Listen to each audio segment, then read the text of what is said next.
నరుకుతా. ఎవర్రా వాడు? అయినా మనూరులో వాడి పంచాయతీంద్రా, నేను చూసుకుంటాలే. రేయ్ మీరు పోండ్రా. చెప్పురా. అదే మామ నాగరాజు గడు వాళ్ళ పిల్లని కుక్కను కొడతాం మామ. రామ పోయి పంచాయతీ తిరుగుద్దాం. రే అది ఫ్యామిలీ మ్యాటర్ రా, అలాంటి వాటిలో మనం ఇన్వాల్వ్ కాకూడదు. మామ మన దేశంలో ఉండే 4000 చిల్లర మంది ఎమ్మెల్యేలు, మన రాష్ట్రంలో ఉన్న 100 చిల్లర మంది ఎమ్మెల్యేలు, వాళ్ళందరూ ఒక పక్క, నువ్వొక్కడ ఒక పక్క అనుకున్నా. కానీ నాకు ఇప్పుడే తెలుస్తుంది మామ, నువ్వు కానీ ఆ పక్కేనని.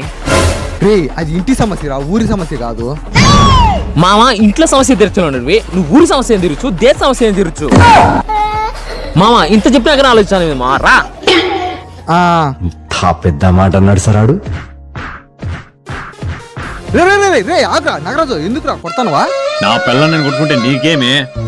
రే సిగ్గులేదురా అమ్మాయిని కొట్టేదానిక? చి. ఆహా దీన్ని కొడతాంటే నీకేమరా అంత నొప్పి తీస్తుంది? ఏమే ఎన్ని రోజులు జరుగుతుంది ఎవ్వరము ఉందే నీకుందే. ఈరోజు నీకు విడాకులేండి, ఇచ్చేస్తా విడాకులు ఇచ్చేస్తా. అమ్మా అమ్మా అమ్మా చిన్నగా లేమ్మా. ఇంకో కేటు కొట్టి వదిలేసాడు, వచ్చి విడాకులు దాకా తెచ్చినావు కదరా. మామ నేను అప్పటి నుంచి రా అంటే రానని అందుకనేనా? ఆహా రే రే రే రే అది కాదు రే. చాణక్యం అమాయక మీరు కించం.